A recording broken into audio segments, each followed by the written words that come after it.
Vamos a hablar un poco sobre el anglicanismo.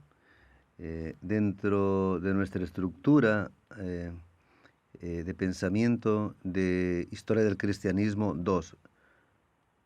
Lo importante para comenzar esta reflexión es entender que la iglesia anglicana o la iglesia que se desarrolla en la región que es Inglaterra, ella no se da apenas en el siglo XVI. Eso ya es medieval. Si observamos a la iglesia anglicana y su rompimiento con la iglesia católica en el siglo XVI, es la consecuencia de un movimiento que antecede y solo se dan los elementos propicios. Hay un histórico, una tradición que tiene origen en el siglo III, cuando el cristianismo se desarrolla en las llamadas Islas Británicas, cuando se funda la iglesia llamada Iglesia Celta. Es tan importante que Agustín, el gran filósofo y teólogo, que es fundamento para la Reforma Protestante, va hacia allá para intentar colocar en línea la iglesia celta con la iglesia romana. Este movimiento, por tanto, es más antiguo de lo que parece. Más o menos 1000 años antes que la Reforma Protestante. Agustín murió en el año 605 sin resolver esas diferencias entre la iglesia británica y la iglesia romana, tanto que poco tiempo después, en un concilio, es que se tiene una afinidad de perspectivas entre la iglesia celta y la iglesia romana, siempre con un caminar un poquito diferente, pensamientos diferentes, sin una unidad 100%, lo que va a posibilitar después una ruptura de la iglesia inglesa conocida como anglicana en relación con la iglesia romana. Teodoro de Tarso fue una persona importante en ese proceso de unificación de la iglesia romana con la iglesia celta o iglesia inglesa. Él fue obispo que sustituyó a Agustín.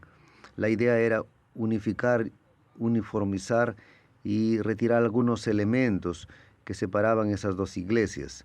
A pesar de sometida a Roma, la iglesia inglesa mantuvo siempre características particulares a pesar de todo ese esfuerzo de unificación. La separación provocada por Enrique VIII debe ser vista no apenas como un acto aislado, como puede parecer algunas veces por causa de los motivos que aparentemente llevaron a la ruptura, sino como consecuencia de la historia de la Iglesia en Inglaterra. Claro que existen elementos importantes que dan esa idea de que fue un caso aislado, un movimiento político apenas. Para que esto pudiera suceder, para que la población lo acepte y acepte lo que estaba sucediendo en ese momento, solo lo conseguimos entender cuando miramos a la historia pasada de Inglaterra. ¿Qué es lo que llevó efectivamente a esa separación? Intereses personales del rey Enrique VIII, que quería separarse de un matrimonio con Catarina de Aragón, que tenía vínculos fuertes con España y con el Imperio español. Hasta por una cuestión de autonomía, era importante para el rey Enrique VIII separarse. Claro que existía un elemento ahí, que él tuvo varios hijos y ningún hijo varón. Entonces, había un caso de sucesión importante.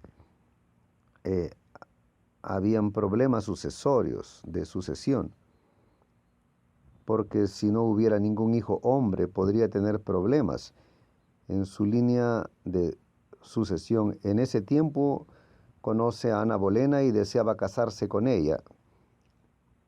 Y ese pedido de divorcio es rechazado por el Papa Clemente, lo que genera un ambiente propicio para esa ruptura.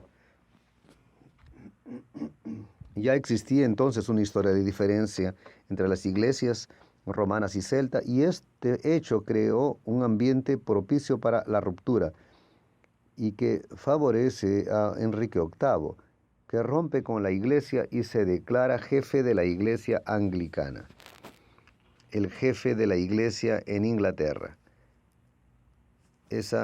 Así el rey se vuelve jefe de la iglesia de Inglaterra.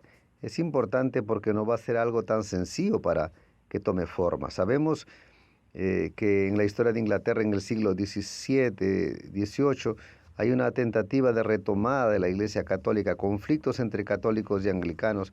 Dentro de la propia Iglesia anglicana hay movimientos de ruptura, pietistas calvinistas, metodistas, denominaciones que van a comenzar a surgir de ese movimiento anglicano.